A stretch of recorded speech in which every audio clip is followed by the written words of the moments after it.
কাল রাত ৮টার সময় জবাব চায় বাংলাতে কার্তিক মহারাজ, ভারত সেবাশ্রম সংঘ, রামকৃষ্ণ মিশন, ইসকনকে নিয়ে মাননীয় মুখ্যমন্ত্রী মমতা বন্দ্যোপাধ্যায় যে কুরুচিকর মন্তব্যটি করেছিলেন, যার জন্য গোটা দেশ নয় গোটা বিশ্ব নিন্দা করছে, সেটা আপনাদের দেখিয়েছিলাম কাল রাত ৮টার সময়। অর্থাৎ ২৪ ঘন্টা পার হয়ে গেছে। মমতা বন্দ্যোপাধ্যায় ক্ষমা তো চানইনি, উল্টে মমতা বন্দ্যোপাধ্যায় যেন নিজের অবস্থান স্পষ্ট করে দিলেন। মমতা বন্দ্যোপাধ্যায়, যার প্রিয় মাফিয়া শেখ শাহজাহান লাগাতার হিন্দু মহিলাদের ওপর অত্যাচার চালিয়ে গেছে, হিন্দু মহিলারা বলেছে শাখা সিঁদুর তাদের ভাঙা হয়েছে, মমতা বন্দ্যোপাধ্যায় শেখ শাহজাহানের পাশে দাঁড়িয়েছেন। এবং মমতা বন্দ্যোপাধ্যায় আজও, আবারও বলছি, মমতা বন্দ্যোপাধ্যায় আজও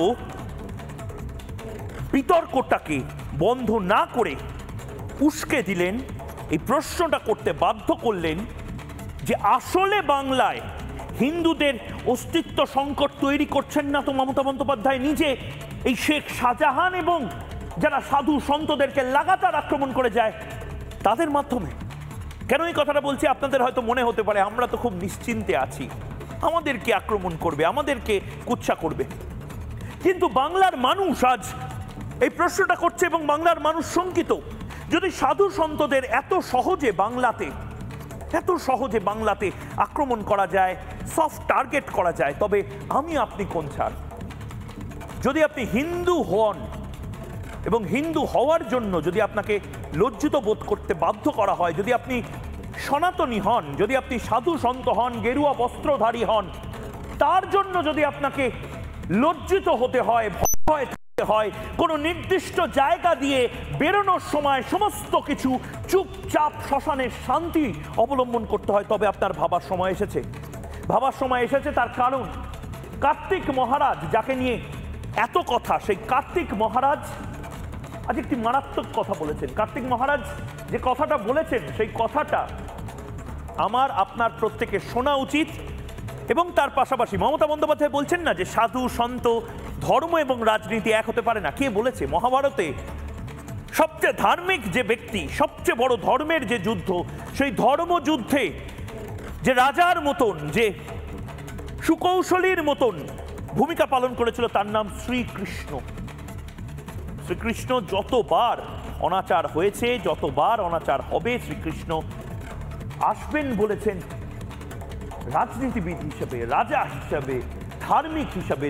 ধর্মের এই যুদ্ধে ধর্মকে জেতানোর জন্য শ্রীকৃষ্ণ যদি আসতে পারে, সাধু সন্তরাই সন্দেশখালী শেখ শাহজাহানদেরকে টাইট দেওয়ার জন্য, এই লাগাতার চুরি, এই লাগাতার জোচ্চুরি, আমাদের মানব সম্পদ লুট করে নেওয়া, আমাদের বাংলা মায়ের সম্পদ লুট করে নেওয়ার জন্য কেন এগিয়ে আসবেন না? এবং তারা যদি এগিয়ে আসেন, তবে কেন তাদের প্রতিবাদ করা হবে?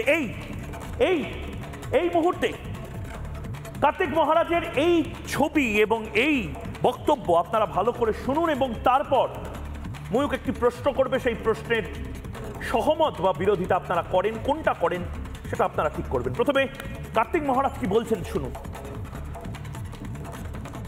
রাজনীতি হচ্ছে শ্রেষ্ঠ নীতি, ধর্মনীতির সঙ্গে যুক্ত। আমি হিন্দু সন্ন্যাসী, আমার সমাজ, আমার সংস্কৃতি বিপন্ন হবেন। এখানে একজন রাজনৈতিক দলের প্রতিনিধি, তিনি বক্তব্য রাখছেন যে আমরা 70% আর 30% হিন্দু 2 ঘন্টার মধ্যে গঙ্গা জলে ভাসিয়ে দেবো। কার্তিক মহারাজ সেখানে প্রতিবাদ করবে না? কার্তিক মহারাজ যখন আমাদের শোভাযাত্রা যায়, মসজিদের সামনে বাজনা বন্ধ হয়ে যায়, তাজিয়া মহরমের বাজনা বাজে, তাতে অসুবিধা হয় না, কার্তিক মহারাজ প্রতিবাদ করবে না? আমরা যখন সব যাত্রী নিয়ে যাই, আমার খোল করতাল বন্ধ হয়ে যায়। 5 বছর আগে যেখানে আমরা গিয়েছি শোভাযাত্রা সহকারে, আর সেখানে এবার শোভাযাত্রা কালীতলায় বন্ধ হয়ে গেল, 5 জন যাবে মুখ বন্ধ করে। তা তিনি এখানকার যদি রাজনৈতিক প্রতিনিধি হন, তিনি এটা প্রতিবাদ করবেন না কেন? মানে আপনি যদি সাধু সন্ত হন, আপনি যদি বাংলার ভোটার হন, আপনি যদি লক্ষ্মীশ্রী পান, আপনি যদি স্বাস্থ্যসাথীর কার্ড পান, চুপ করে থাকুন। তার কারণ গণতন্ত্র চলছে, তার কারণ রাজ্য সরকার চলছে, তার কারণ মমতা বন্দ্যোপাধ্যায় তো বলেই দিয়েছেন যে স্বাস্থ্যসাথী পায়, সে আবার এত কথা বলে কেন? যে ধর্ম নিয়ে থাকবে সে অধর্ম হলে কেন কথা বলবে? এবং ঠিক এই জায়গাতেই কার্তিক মহারাজ আজকে যে প্রসঙ্গটা তুললেন, ঠিক এই জায়গাতেই ময়ূকের প্রশ্ন এবং প্রথম প্রশ্ন প্রথম প্রশ্ন ময়ূকের এই মুহূর্তে দেখে নেব।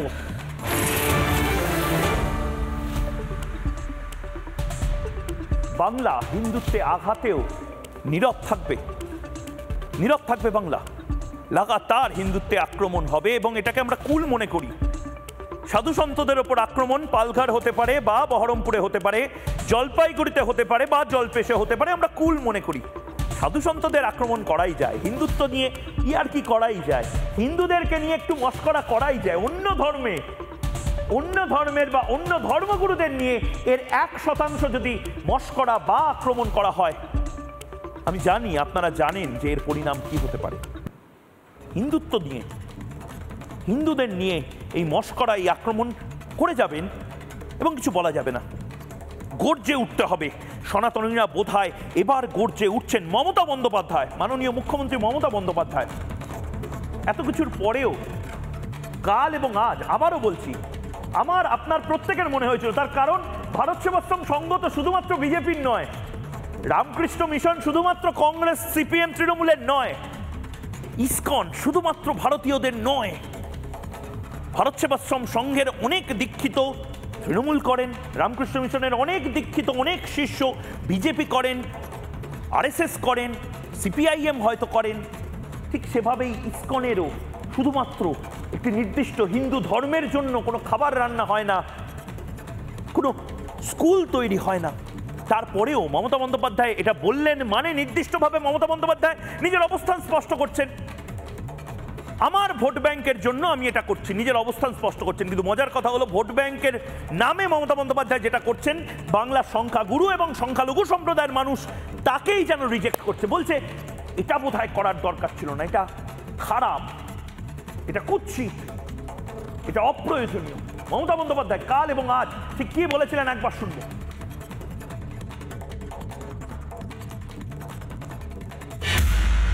সব সাধু তো সমান হয় না।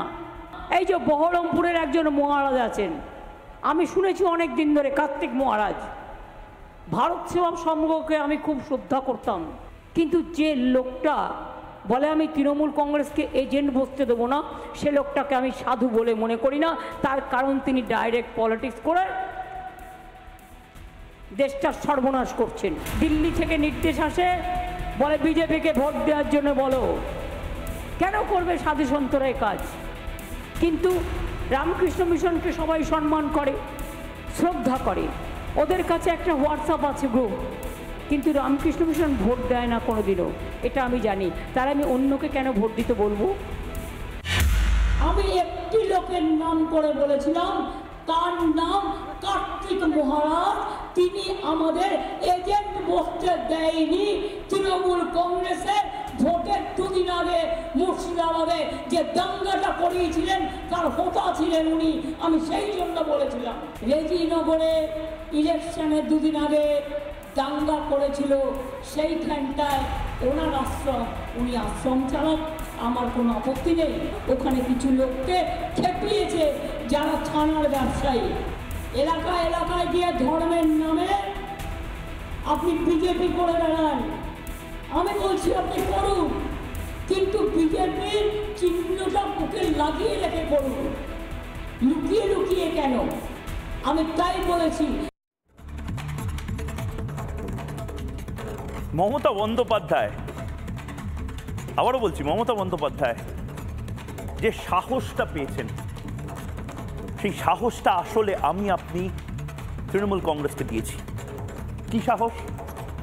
না, হিন্দুদের নিয়ে মস্করা করলেও হিন্দুদের লিবারাল হওয়ার দায়, হিন্দুদের নিয়ে, তাদের প্রতিষ্ঠান নিয়ে লাগাতার আক্রমণ করলেও আমাদের আসলে সহিষ্ণু থাকার দায়।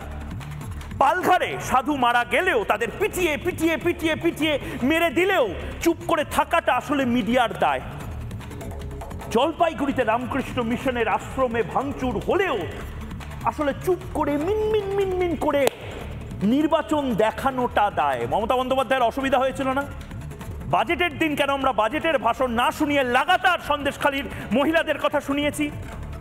আজ আমরা নির্বাচনের একটা সময়ের পর থেকে লাগাতার সাধু সন্তদের কথা শুনিয়েছি এবং শুধুমাত্র এটা ভারতের নয়, সারা বিশ্বের সাধু সন্তরা তারা বিরক্ত।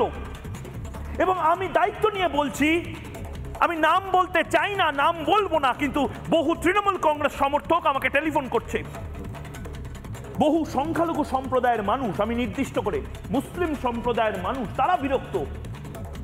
আসলে তো সাম্প্রদায়িকতা, আসলে তো পোলারাইজেশন, আসলে তো এই হিন্দু মুসলিম এই নির্দিষ্ট একটি সংগঠনকে দাগিয়ে দেওয়া, ইসকনকে দাগিয়ে দেওয়া, রামকৃষ্ণ মিশনকে দাগিয়ে দেওয়া, ভারত সেবাশ্রমকে দাগিয়ে দেওয়া, এটা তো নরেন্দ্র মোদী করেননি, করছেন মমতা বন্দ্যোপাধ্যায়।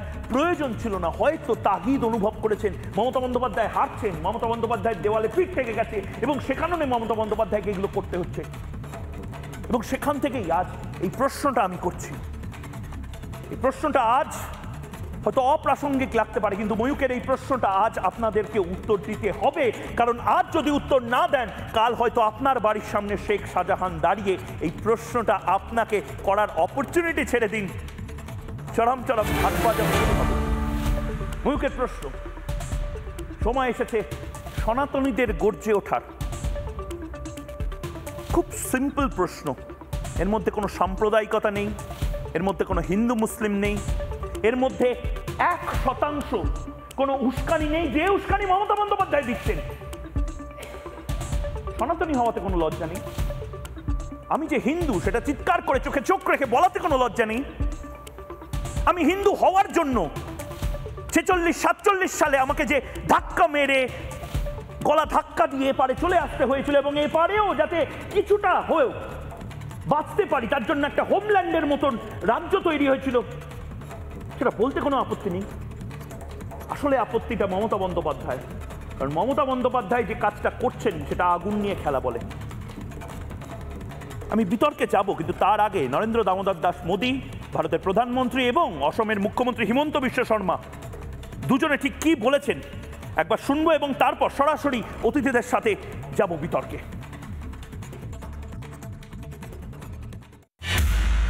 सेकुलरिज्म का एक नया कवर पहना दिया गया है कि बंगाल होगा तो सेकुलर होगा। सेकुलर का मतलब क्या है? सेकुलर का मतलब शेख शाहजहां है क्या? सेकुलरिज्म का मतलब संदेश खाली है क्या? उनका तो जवाब दो। आज भाइयों और बहनों, ये संदेश खाली अगर असम में होते थे ना, शेख शाहजहां का मैं 10 मिनट में ट्रीटमेंट कर देता। आपने कुछ नहीं देखते हो, जैसे भीतर ने पट्टी डाल लिया था, अभी ममता जी ने भी आंखों में पट्टी डाल लिया, शाहजहां जो करना है करो, हमें सीएम बने रहने दो। ये कहां से आप लेके आया? ये हमारा संस्कृति नहीं है, ये मुगलों का संस्कृति है, ये मुगलों का संस्कृति है। ये संस्कृति आप मत लाइए। बंगाल में आपकी आस्था पर आक्रमण करने की जिम्मेदारी टीएमसी सरकार ने ले रखी है। अरे टीएमसी सरकार खुद रामनवमी पर रोक लगाने के फरमान जारी करती है। टीएमसी के गुंडों से रामनवमी शोभा यात्राओं पर हमले करवाए जाते हैं। अब तो यहाँ की मुख्यमंत्री खुद हिंदू संतों को धमकी दे रही है। रामकृष्ण मिशन, इस्कॉन, भारत सेवाश्रम संघ, ये हमारे बंगाल की आध्यात्मिक पहचान है। रामकृष्ण मिशन का अपमान, हमारे संतों का ये अपमान बंगाल कभी भी सहन नहीं करेगा। और पूरा देश जानता है मेरे जीवन को गढ़ने में रामकृष्ण मिशन का कितना बड़ा योगदान है। গর্জে উঠেছে সনাতন, এবং এটা বলার জন্য কাল যদি আমাকে কলকাতা পুলিশ, রাজ্য পুলিশ চিঠি পাঠাতে পারেন, মিষ্টি জল খাওয়াবো, বাতাসা খাওয়াবো, এবং সেই চিঠির উত্তর দেবো, আইনি চিঠি আপনাদের কাছেও যাব, কিন্তু গর্জে উঠেছে সনাতন এটা বলতে হচ্ছে। এর আগেও রিপাবলিক বাংলা নিজের অবস্থান স্পষ্ট করেছে এবং এবারও স্পষ্ট করছে। যখন এই চিত্রগুলো গোটা বাংলার কোনো মিডিয়া দেখায়নি বা দেখাতে ভয় পাচ্ছে, তখন আমাদের দেখাতে হচ্ছে এই দেওয়ালটা কোথায় ভেঙেছে জানেন, এই আক্রমণটা, এই গ্রিলটা কোথায় তুমড়ে মুচড়ে ভেতরে দুষ্কৃতীরা ঢুকে পড়েছে জানেন, কাটারি নিয়ে, দা নিয়ে, অস্ত্রশস্ত্র নিয়ে। এই ছবিটা কোথা থেকে এসছে জানেন, এটা জলপাইগুড়ির রামকৃষ্ণ মিশন আশ্রম। জলপাইগুড়িতে মমতা বন্দ্যোপাধ্যায় একবারও এই আশ্রমে আক্রমণ যে হয়েছে শুনতে পেয়েছেন মমতা বন্দ্যোপাধ্যায় নিন্দা প্রকাশ করেছেন? একবারও শুনেছেন মমতা বন্দ্যোপাধ্যায় বলেছেন, ধর্ণা দিয়েছেন? আজ যদি ঠিক এই জায়গাতে, রামকৃষ্ণ আশ্রমের জায়গায় টিম্বাকটু প্রতিষ্ঠান, অমুক অবস্থান, এই সমস্ত কিছু হতো, মমতা বন্দ্যোপাধ্যায় এবং তৃণমূল কংগ্রেস বুক চাপড়াতে চাপড়াতে বসে পড়ে বলতেন, দেখো কোথায় গেল নরেন্দ্র মোদী, পদত্যাগ চাই, যোগী আদিত্যনাথ পদত্যাগ চাই। আর মমতা বন্দ্যোপাধ্যায়ের রাজ্যে জলপাইগুড়ি শহরে রামকৃষ্ণ মিশন আশ্রমে এভাবেই আক্রমণ হয়, মমতা বন্দ্যোপাধ্যায় চুপ। ভোট ব্যাংক বড় বালাই, মমতা বন্দ্যোপাধ্যায় চুপ থাকতে পারেন, কিন্তু মমতা বন্দ্যোপাধ্যায়ের দলেও অনেক সনাতনী রয়েছে। মমতা বন্দ্যোপাধ্যায় যে নবান্নতে বসেন, সেই নবান্নতে বহু মানুষ রয়েছে যারা ভারত সেবাশ্রম সংঘের দীক্ষিত, আমি নিজে চিনি। মমতা বন্দ্যোপাধ্যায় পুলিশ মন্ত্রী হিসেবে যতজন পুলিশের সাব ইন্সপেক্টর রয়েছে, সিভিক ভলেন্টিয়ার রয়েছে, তাদের বহু মানুষ রামকৃষ্ণ মিশন থেকে পড়াশোনা করেছেন। মমতা বন্দ্যোপাধ্যায় যিনি অ্যাডভাইজার, আলাপন বন্দ্যোপাধ্যায়, তিনি রামকৃষ্ণ মিশনের কৃতি ছাত্র। ইসকন, সেই ইসকনের নামগুলো ধরে ধরে বলে দিতে পারি কারা মমতা বন্দ্যোপাধ্যায়ের ডিপার্টমেন্ট অফ ওয়েস্ট বেঙ্গলের বিভিন্ন ডিপার্টমেন্টে রয়েছেন। একদম সরাসরি এই মুহূর্তে যারা রয়েছেন তাদের সাথে কথা বলবো। কেয়া ঘোষ বিজেপি মুখপাত্র রয়েছেন, সৌভিক চট্টোপাধ্যায় অধ্যাপক রয়েছেন, এই মুহূর্তে স্বামী পরমাত্মানন্দ মহারাজ রয়েছেন, মানস ভট্টাচার্য এবং অমিয় সরকার সম্পাদক বিএইচপি পূর্বক্ষেত্র, বিশ্ব হিন্দু পরিষদ পূর্বক্ষেত্র আমাদের সঙ্গে রয়েছেন। কার্তিক মহারাজ এই মুহূর্তে ভাষণ দিচ্ছেন, ওনার ভাষণ শেষ হলেই আমরা চেষ্টা করব জবাব চায় বাংলাতে উনি কিছু সময়ের জন্য যদি বসতে পারেন। আমি একেবারে সরাসরি মানস ভট্টাচার্যের কাছে যাব, কেয়াদির কাছে যাব, পরমাত্মানন্দজি মহারাজের কাছে যাব, কিন্তু সমীর দা আপনাকে দিয়ে শুরু করছি। সমীর দা, আপনি কি নিজেকে সনাতনী বলেন? মানে লজ্জা পান বলতে? আগে ময়ূক, তোমার এই সনাতনীর আগে বলি, আজকের দিনটা অত্যন্ত গুরুত্বপূর্ণ। 2011 সালে ঠিক 13 বছর আগে আজকের দিনটাতেই মমতা বন্দ্যোপাধ্যায় বাংলার প্রথম মহিলা মুখ্যমন্ত্রী শপথ গ্রহণ করেছিলেন 34-এর জগদ্দল অপশাসনের সেই গণহত্যাকারী সিপিএমকে সরিয়ে। স্বাভাবিকভাবে মানুষের বিশ্বাস, মানুষের আস্থা। সুমিতদা, কেউ কথা বলছেন, আমি আর আপনি কথা বলছেন। আমি বলছি 34 বছরের মধ্যে একটা সময় আপনারা খুব চলছে না চলবে না করেছিলেন, আনন্দমার্গী, বিজন সেতু, আপনি নিজেই বলেছিলেন, আপনি নিজেই বলবেন, সেটা আমি জানতাম। আপনি নিজেই না, আমি সিঙ্গুর নিয়ে কথা বলতে আচ্ছা আচ্ছা, আজকে সিঙ্গুরের ভোটটা হয়েছে। না, এবার দেখুন প্রবলেমটা দেখুন সমীরদা, প্রবলেমটা হচ্ছে আপনার মনেও গিল্ট কনসিয়াসনেস কাজ করছে যে আজকের দিনটা সবচেয়ে বড় দিন হয়ে গেছে, কারণ আপনি হয়তো মুখ দেখাতে পারবেন না, আপনি রামকৃষ্ণ মিশনের সামনে মুখ দেখাতে পারবেন না, ভারত সেবাশ্রম সংঘের সামনে মুখ দেখাতে পারবেন না, ইসকনের সামনে। আপনি তো একবারও বললেন না প্রতিষ্ঠানের বিরুদ্ধে কোনো কথা হয়নি, সিঙ্গুরে ভোট হয়েছে, আপনি একবারও বললেন না, কথা বলেননি। মমতা বন্দ্যোপাধ্যায় বলেছেন একজন ব্যক্তি, যে ব্যক্তিকে দেখা গেছে। আচ্ছা দেখুন, আসানসোল রামকৃষ্ণ মিশন গতকাল পুরুলিয়ার সভাতে, আসানসোল রামকৃষ্ণ মিশনে কারা বসে? গতকাল পুরুলিয়ার প্রধানমন্ত্রীর সভাতে আসানসোল সাধুকে আমরা পরিষ্কার দেখতে পেয়েছি ছবিতে। স্বাভাবিকভাবে আমরা কি দেখে এসেছি বাংলা? আচ্ছা, ঈদের নামাজ থেকে, ঈদের মঞ্চ থেকে ভোট ঘোষণা করা। সাধু সন্তরা রাজনীতির মঞ্চে কেন? কে বলেছে? দেখলাম কাল পুরুলিয়ার নির্বাচনী সভা, প্রধানমন্ত্রী, মানে এর আগে দেখেননি? এর আগে দেখেননি? না দেখিনি তো। এর আগে দেখেননি? না, নির্বাচনী সভায় দেখিনি। নির্বাচনী সভা মানে যে কোন নির্বাচনী সভা মানে কোন নির্বাচনী সভায় আছে? বিজেপি সভাতে কে? বিজেপি কে গেছিল? বিজেপি নাম বলুন না। আরে নাম বলুন না। একজন ধার্মিক আচ্ছা, খুব বাজে সাধুরা গেরুয়া বসন পড়লেই খুব বাজে। সমীরদা, বেদান্ত, দারুণ স্যালুট আপনাকে। আপনি আমাদের কোনো জাতপাত নেই, কে কি খাবে, কে কি বলবে, কে কি করবে, এবার শুনে বলে না। না বলে না, একদমই ঠিক, একদমই ঠিক। আমরা মানুষের দল, মা মাটি যেখানে স্বরাষ্ট্রমন্ত্রী এসে বলছে। আচ্ছা, এবার শুনেন কি বলছেন? মা মাটি মানুষকে মোল্লা, মাদ্রাসা, মাফিয়া, অর্থাৎ হ্যাঁ, প্রধানমন্ত্রী 21 এপ্রিল এরকম করেন, ভোট ব্যাংকের পলিটিক্স করেন। শুনুন, যে দল বিরোধীরা ক্ষমতায় আসবে, ভোট ব্যাংকের পলিটিক্স কি করেন? বিশেষ মানে সম্প্রদায় অর্থাৎ যাদের বেশি সন্তান হয় তাদেরকে সম্পত্তি তুলে দেবে। আচ্ছা এবার আমি আপনাকে একটু থামাচ্ছি, আমি একটু থামাচ্ছি, প্রধানমন্ত্রী শুনে নিন, শুনে নিন আমাদের সবার কাছে দাদা, শুনে নিন। আরে দাদা, আমি গেরুয়া বসন পরে নেই, আমাকে নিয়ে ভয় নেই দাদা। থকথক করে গেরুয়া বসনধারীদের নিয়ে ভয় আছে, আমি পরে নেই, আমি পরে নেই, আপনি ভয় পাবেন না। শুনুন শুনুন, মমতা বন্দ্যোপাধ্যায়, কেউ তো মানে সবাই তো খারাপ, আপনারা ভালো। না না, আমরা বলছি না, মানুষ নিয়ে এসছে, মানুষ যদি মনে করবে ছুঁড়ে ফেলে। আমি জানি না এরপরে নেক্সট 30 সেকেন্ডে এই প্রতিক্রিয়াটা শোনার পরে আপনার কি প্রতিক্রিয়া হয়। মমতা বন্দ্যোপাধ্যায়, আবারও বলছি, এই বক্তব্য আবারও বলছি, যদি ময়ূখ রঞ্জন ঘোষ এই বক্তব্য খোলা ময়দান থেকে দিত, টেনে হিচড়ে বেঙ্গল পুলিশ নিয়ে চলে যেত। যদি আপনি বা কোনো বিজেপি, সিপিএম, আইএসএফ, কংগ্রেস যে কোনো নেতা এই বক্তব্য দিত, গোটা বাংলা জুড়ে আজ অশান্তি তৈরি করা হতো এবং তার গোটা ব্লেমটা দেওয়া হতো আপনার উপরে। কিন্তু মমতা বন্দ্যোপাধ্যায়, তৃণমূল কংগ্রেস নেত্রী, এটা বলতে পারেন এবং খুব সহজে ক্যাজুয়ালি বলতে পারেন হয়তো, কারণ সনাতনীরা হয়তো গর্জায় নি। দেখুন এবার গর্জনের পরে মমতা বন্দ্যোপাধ্যায়ের আরো বড় গর্জন। আমাদের রাজ্য বাংলা, আর তৃণমূল কংগ্রেসের এজেন্ট বসবে না, আর বসতে দেওয়া হবে না। ভোটের দুদিন আগে দাঙ্গা করিয়ে দেবে, তাদের আমি ছেড়ে দেবো? আপনারা কি মনে করেন দাঙ্গা করলে ছেড়ে দেওয়া উচিত? মন্দির ভাঙলে ছেড়ে দেওয়া উচিত না? মসজিদ ভাঙলে ছেড়ে দেওয়া উচিত না? জায়ের থান ভাঙলে ছেড়ে দেওয়া উচিত না? বাজি থান ভাঙলে ছেড়ে দেওয়া উচিত?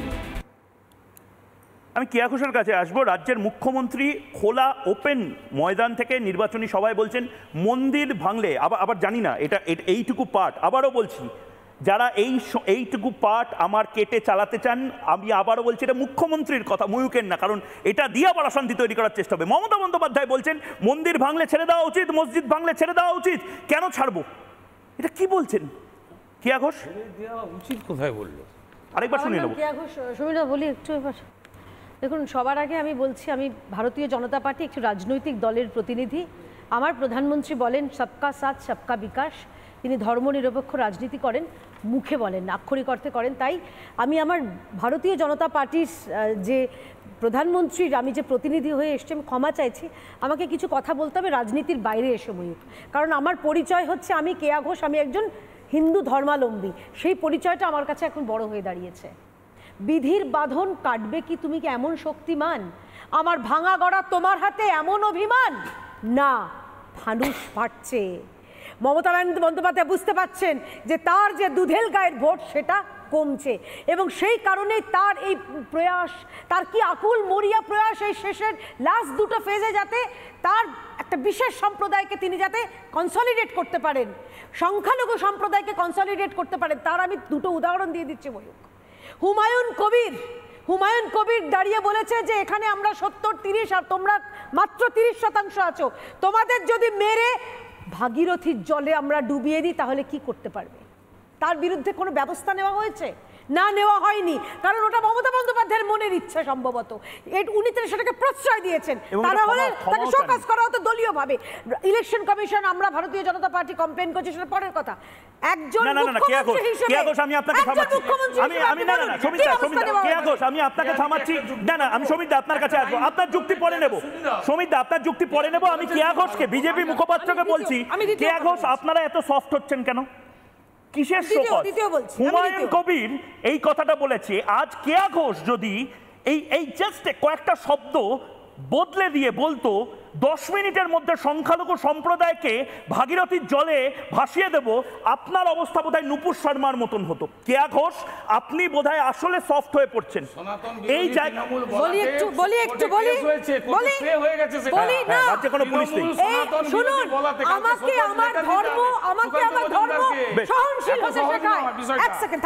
অনেকক্ষণ হয়েছে। আমাকে আমার ধর্ম সহনশীল হতে শেখায়, আমাকে আমার ধর্ম শেখায় নাই, মাফ করবেন, কারোর গর্দান কেটে নেওয়ার, এটা আমার ধর্মের গর্ব, আমি গর্ব, আমি গর্বিত। হ্যাঁ, শিখতে হবে। আচ্ছা, দ্বিতীয় কথা বলছি, দ্বিতীয় আপনাকে উদাহরণ দিচ্ছি। বঙ্গীয় ইমাম পরিষদ তারা ফতোয়া জারি জারি করেছে, রাজনৈতিক দল তৃণমূল কংগ্রেসকে তোমরা ভোট দাও, সেইটাতে অসুবিধা হয় না। অথচ উনি আজকে নিয়ে এলেন কার্তিক মহারাজের নাম, কারণ তার মনে হয়েছে যে মুর্শিদাবাদে সেখানে মুর্শিদাবাদে তার যে পছন্দের ভোট পড়েনি। একটু থামতে বলুন। দুজনকেই আমি থামাচ্ছি। সমীর চট্টোপাধ্যায় থেকে সমীর খান করে দিন আপনি সমীর খান হয়ে যান, আপনি সমীর চট্টোপাধ্যায় হওয়ার যোগ্য না। আমি থামাচ্ছি আপনাকে। আমি হয়ে গেছে, সময় শেষ। মমতা বন্দ্যোপাধ্যায় নিজের অবস্থান স্পষ্ট করুন। হুমায়ুন কবির থেকে রাজীব শেখ কাউকে সেন্সর করা হয় না। শুধুমাত্র এই রাজ্যে যখনই রেজিনগরের সাম্প্রদায়িক হিংসা হয়েছিল, মমতা ব্যানার্জি বলেছিলেন ময়ূক আমার ভাইরা হতে হয়েছে। কোন ভাই? সময় শেষ। আমি বাকিদের কাছে যাব। আমি বাকিদের কাছে যাব এই মুহূর্তে। বেশ সমিতদা শুনে নিন। আমার বাকিদের কাছে যেতে হবে। আমি এই বাংলার মানুষ পাপ করবে। 13 বছর আগে যে পাপটা করেছিল, যেই পাপের কথা বললেন, 13 বছর আগে বাঙালি হিন্দুরা এই পাপ করেছিল, সেই পাপের বর্ষণ দিতে হচ্ছে আমাদের। প্রতি মুহূর্তে দিতে হচ্ছে। আমি সমীরদা আপনাকেও থামাচ্ছি। শুধু সমীরদা 3টে প্রশ্নের হ্যাঁ কি নাই উত্তর দিন। রামকৃষ্ণ মিশন কি দেশবিরোধী? মোটেই না। রামকৃষ্ণ মিশন আসানসোল দেশবিরোধী? হ্যাঁ, না, একবারই না, কোনোটাই নয়। ভারত সেবাশ্রম সংঘ দাঙ্গা লাগায়? ভারত সেবাশ্রম সংঘ কি দাঙ্গা লাগায়? ভারত সেবাশ্রম সংঘ কি দাঙ্গা লাগায়? একবারে না। তাহলে ভারত সেবাশ্রম সংঘের যিনি সাধু, যিনি ভারত সেবাশ্রম কপিল মুনি আশ্রমে গেলে যখন ভারত সেবা সঙ্গে যায়, ইসকন কি ভারত বিরোধী? ইসকনকে আপনারা বলছেন প্রকাশ্যে বিজেপি বাংলা বিরোধী। বিজেপি বাংলা বিরোধী। ইসকন সন্দেশখালী মেয়েদের উপর অত্যাচার করে শাহজাহানকে আপনার সেভ করতে বিজেপির দোষ। একটা হাসখালীর কিশোরীকে আপনার মুখ্যমন্ত্রী চরিত্র করেছে, বিজেপির দোষ। নির্লজ্জ বাংলা বিরোধী খেসারি যাদবকে নিয়ে পার্থভৌমিক যখন র্যালি করেন তখন মনে হয় না, তখন বাংলা বিরোধী মনে হয় না। বেশ, আমি দুজনকেই থামাচ্ছি। একদম দুজনকেই থামাচ্ছি। আমি দুজনকেই থামাচ্ছি।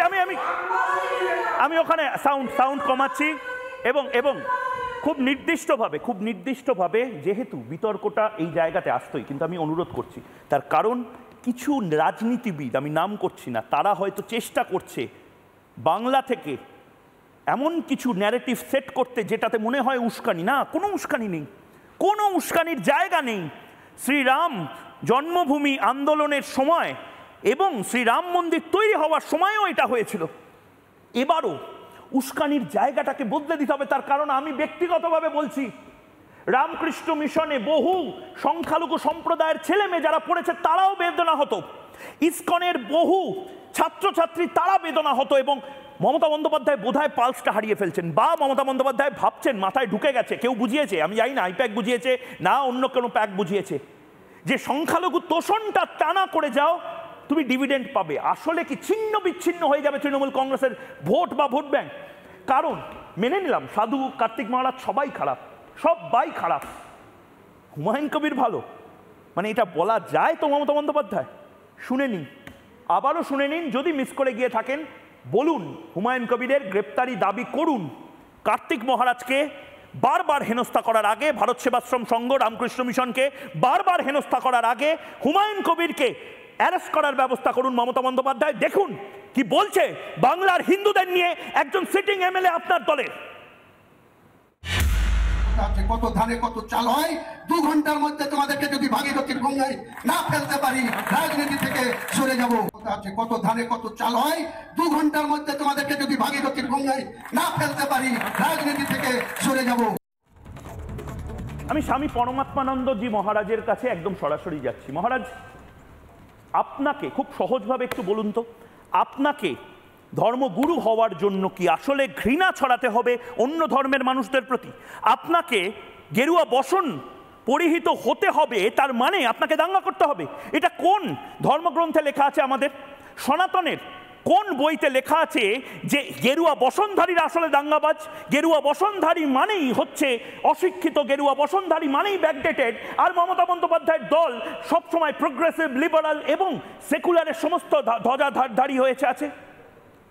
এইরকম একটা ন্যারেটিভ দীর্ঘদিন ধরে বাঙালির মনের ভেতর ঢুকিয়ে দেবার চেষ্টা করা হচ্ছে।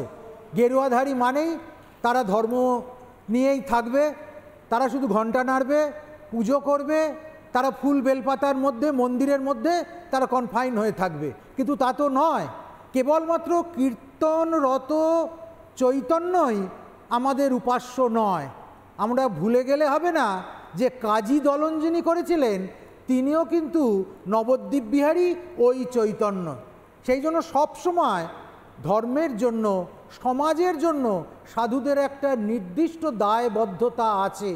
এবং কেবলমাত্র অশিক্ষিতরা, যাদের আর কোনো কাজ নেই, আর কোনো উপায় নেই, তারাই সবাই গেরুয়া পরে ধর্ম করতে এসে পড়েছে, সন্ন্যাসী হয়েছে, তা নয়। আর সন্ন্যাসী মানেই অন্য ধর্মের জন্য তারা বিশুদ্ধোদ্গার করছে, অন্য ধর্মের বিরুদ্ধে তারা বলছে, অন্য ধর্মের প্রতি বিষ ছড়াচ্ছে, এমন কথাও কিন্তু তা নয়।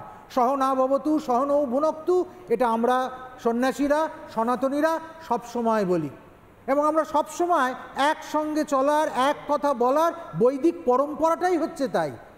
আমাদের সনাতনীদের সেই বৈদিক এসেন্সটাকে বুঝতে হবে এবং সন্তদের মধ্যে যে বিষয়টা রয়েছে সেটাও সাধারণ মানুষকে বুঝতে হবে। কখনোই প্রশাসনিক কোনো প্রধান এটা বলতে পারেন না যে কে সাধু কে সাধু নয়। কাকে আমি সাধু বলে মনেই করি না, তাকে একজন মহারাজকে, প্রবীণ সন্ন্যাসীকে লোক বলে সম্বোধন করা হচ্ছে না। কিন্তু এবং তাকে পরের পর স্বামীজি এই হ্যাবিটটা, মানে একটা সময় আমার খারাপ লাগে এগুলো বলতে, কিন্তু একটা সময় মাতঙ্গিনী হাজরার জন্য বাংলা পরিচিত ছিল, এখন শিবু হাজরার জন্য বাংলা পরিচিত। ঠিক সেভাবেই এই বাংলাটা তো শুধুমাত্র শেখ শাহজাহানের নয়, এই বাংলাটা তো রামকৃষ্ণ দেবের, এই বাংলাটা তো স্বামী বিবেকানন্দর, রামকৃষ্ণ মিশনের, ভক্তি বেদান্ত, প্রভুপাদের। এই বাংলাটাকে, এই ন্যারেটিভটাকে কেন করে দিচ্ছে যে আরে গেরুয়া বসনধারী মানে এরা এরা এরা একেবারে দাঙ্গাবাজ, গেরুয়া বসনধারী মানে এরা বিজেপি, গেরুয়া বসনধারী মানে এদের কিচ্ছু শিক্ষা নেই, দীক্ষা নেই, কিচ্ছু নেই, আর যা শিক্ষা সব তৃণমূল কংগ্রেসের, সংস্কৃতি সমস্ত কিছু তৃণমূল কংগ্রেসের।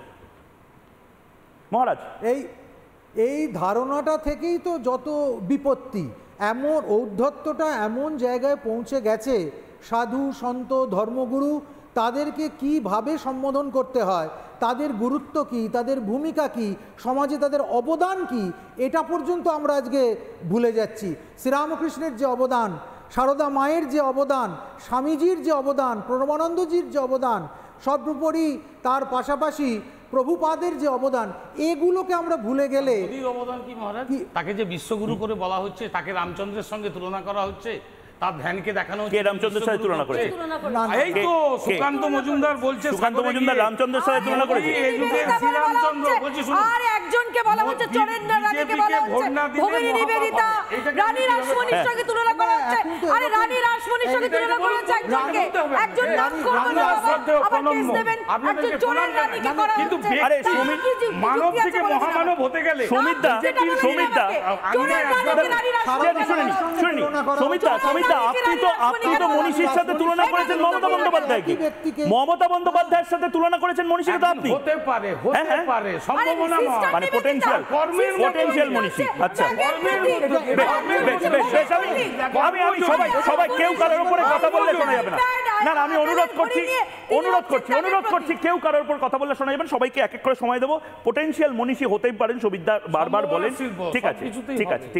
আচ্ছা, আমাকে একটা কথা বলুন তো, গেরুয়া বসনধারী মানেই বিজেপি? তো গেরুয়া বসনধারী মানেই বিজেপি? একবারই না। তাহলে যারা গেরুয়া বসন পরে BJP, Swami Vivekananda BJP, Ramakrishna mission BJP, দাঙ্গার সাথে যুক্ত থাকে, রামকৃষ্ণ মিশন দাঙ্গার সাথে যুক্ত থাকে, তাহলে বলছে কেন মমতা বন্দ্যোপাধ্যায়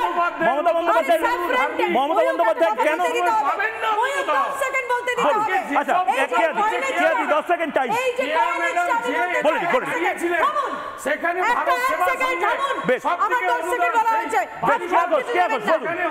এই যে স্যাফরন টেরার কয়েনেজটা, এটা মমতা বন্দ্যোপাধ্যায় শিখেছেন কংগ্রেসের কাছ থেকে। আপনার মনে আছে যখন 26/11 হলো, সেই সময় কংগ্রেস তার একটা বই রিলিজ করেছিল, বলেছিল আরএসএস করেছে, বলেছে স্যাফরন টেরার হয়েছে। পরবর্তীতে আমরা স্বামী বিবেকানন্দের গেরুয়াকে পছন্দ করি, সেই কংগ্রেসের থেকেই তো জন্ম হয়েছে মমতা বন্দ্যোপাধ্যায়। উনি এর থেকে ভালো কি বলবেন? আমি একদম অমিয় সরকার, ধর্মকে নিয়ে ভালোবাসাই হচ্ছে একজন বেশ গর্জে উঠছে সনাতন, এবং সে কারণে চিরবির বাড়ছে। লজ্জা হয় না? বেশ বেশ বেশ বেশ আমি সমীর দা, আমি গেরুয়া বসন পরে নেই, এত ভয় পাবেন না, চুপ করুন। বেশ, আমি সমীর, আমি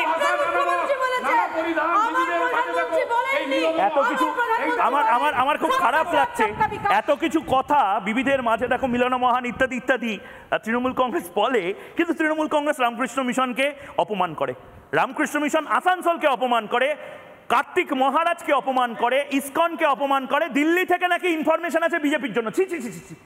রাশিয়া থেকে শুরু করে, ইউক্রেন থেকে শুরু করে, একটা গোটা বিশ্বের অর্ধেক দেশ ইসকনের দীক্ষিত, তারা নাকি দিল্লি থেকে আদেশ পেয়ে তৃণমূলকে হারানোর পরিকল্পনা করেছে। কোথায় কোথায় নামিয়ে আনছেন?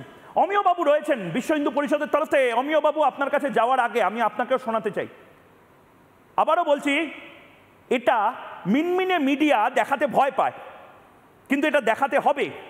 এবং আপনাদেরও বলছি, গোটা বিশ্বকে এটা দেখান, বোঝান, শোনান যে জবাব চায় বাংলাতে এটা নিয়েও অনুষ্ঠান হয়েছে, এবং এটা চোখে চোখ রেখে প্রশ্ন করতে পেরেছি আমরা যে জলপাইগুড়িতে রামকৃষ্ণ মিশন কেন এভাবে আক্রান্ত হবে। মমতা বন্দ্যোপাধ্যায় তো এরই মাঝে কথা বলছেন, কেন মমতা বন্দ্যোপাধ্যায়ের নামে ডিফামেশন কেস ফাইল হবে না, কেন ক্রিমিনাল কন্টেম্পট ফাইল হবে না। কি বলছেন সাধু অধ্যক্ষ জলপাইগুড়ি রামকৃষ্ণ মিশন আশ্রমের? গোটা বাংলার মানুষের শোনা উচিত। যদি আপনার মনে হয় যে না, হিন্দুত্ববাদী বা রামকৃষ্ণ মিশন মানেই খুব নট মাই টাইপ, টিভি বন্ধ করে দিতে পারেন, কিন্তু যদি সনাতনী হন, যদি সনাতনের এক চিলতেও অংশ বাকি থাকে, এটা শুনুন। 18th নাইটে 3:30 এরকম সময়ে 30-35 লোক উইথ মানে আর্মসগুলি নিয়ে ভিতরে ঢুকে ওখানে আমাদের 2 জন গার্ড ছিল, সিকিউরিটি গার্ড, তারপরে 5 জন আমাদের কেয়ারটেকার, কুক আর অন্যান্য ওয়ার্কার ছিল, টোটাল 7 জন ওখানে ছিল। ওদেরকে হাত বেঁধে ওরা নিয়ে যায়, এনজেপিতে কিছু লোকে ছেড়ে দেয় আর অন্য জায়গায় কিছু লোকে ছেড়ে দেয়। তো আমরা আলটিমেটলি এটা পুলিশকে কমপ্লেনটা লজ করলাম, পুলিশরা গিয়ে ওদেরকে যারা ভিতরে ছিল ওদেরকে বের করেছেন। অমিয়বাবু, সরাসরি আপনার কাছে চলে যাচ্ছি। এই খবরগুলো চাপা হয়, এই ঘটনাগুলো সামনে আসার থেকে আটকানো হয়, এরপরেও যদি বাংলায় সনাতনীরা গর্জে না ওঠে, আমার তো মনে হয় মমতা বন্দ্যোপাধ্যায় আসলে সেটাই ভয় যে সনাতনীরা গর্জে উঠছে। বাবু, একটা বিষয় আমি খুব পরিষ্কার করে জানাতে চাই, সনাতনীদের অর্থাৎ ভারতবর্ষের নাগরিকদের তাদের যে সহনশীলতা সেটা শেষ পর্যায়ে পৌঁছে গেছে। 99টা অপরাধ করে ফেলেছেন, আর একটা অপরাধের জন্য অপেক্ষা করছে। বিষয় যেটা হলো, আজকে যে আলোচনা হচ্ছিল, আমি 13ই এপ্রিল 1982 সালের কথা তুলতে চাই। সেই সময় মাস 6 কি 1 বছর আগে থেকে তৎকালীন সরকার আনন্দমার্গীরা ছেলে কিডন্যাপ করছে, আনন্দবাহীরা দেশদ্রোহী, আনন্দমার্গীরা আমেরিকা দালাল ইত্যাদি ব্যাপক প্রচার করে, আর 13ই এপ্রিল 1982 সালে বিজন সেতুতে তাদেরকে জ্বালিয়ে মারা হয়েছে। আর সেটাই দেখুন আজকে ঘটতে চলছে। মমতা ব্যানার্জি সেটাই করতে চাইছেন, একটা পরিমণ্ডল তৈরি করছেন। এবং যেদিন উনি এই কথা বললেন আরামবাগে নির্বাচনী সভায়, তারপরেই কিন্তু জলপাইগুড়ি ঘটনা ঘটল, ধূপগুড়ির মন্দির ধ্বংস করা হলো। রামনবমীর ব্যাপারে যেদিন উনি বললেন, তারপরেই কিন্তু শক্তিপুর আর কামনগরে দাঙ্গা হলো। আর তারপরেই কিন্তু একদম সেট করা আছে, হুমায়ুন কবির বলল যে সমস্ত হিন্দুকে ভাগিয়ে ফাঁসিয়ে দেব। ঠিক ঠিক সেই জায়গা থেকেই আমি মানসদার কাছে যাব।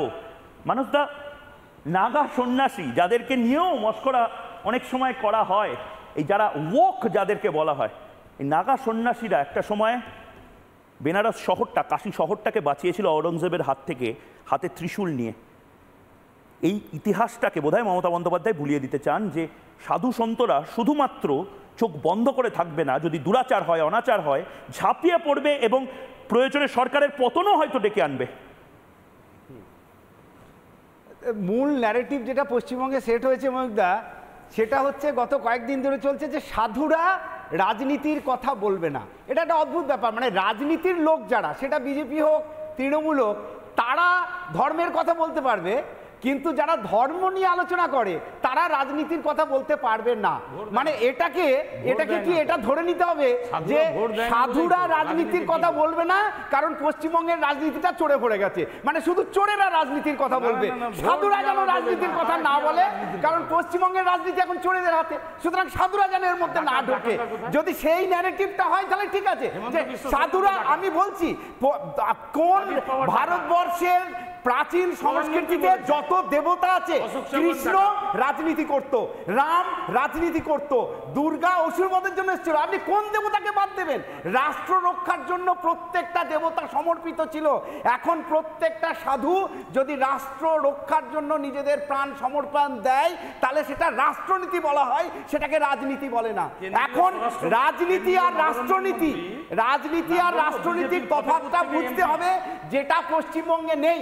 পশ্চিমবঙ্গের রাষ্ট্রনীতির সঙ্গে রাজনীতি গুলিয়ে যায়। রাষ্ট্রনীতি সবাই করে, সেটা বিজেপি করে না, সেটা সবাই করে, সেটা সময় আমরা মেরু করেন না। বেশ, সময় শেষ, সময় একেবারে শেষ। কিন্তু মানসদা অদ্ভুত সুন্দর একটা কথা বললেন যে হয়তো চোরেদের দখলে চলে গেছে বাংলার রাজনীতি এবং সে কারণে সাধুরা কথা বললে, প্রতিবাদ করলে চোরেদের হয়তো ভয় বা চোরেদের হয়তো রাগ হচ্ছে। আমি কাউকে কোনো কথা বলছি না, কিন্তু এটা নিয়েও বিতর্ক কাল করবো যে সত্যি বাংলা চোরেদের দখলে চলে গেছে, তাই সাধুরা প্রতিবাদ করছে বলে চোরেদের ভয় হচ্ছে। একটা ছোট্ট বিরতির পর ফিরে আসছে আমি, ময়ূক, সঙ্গে থাকুন।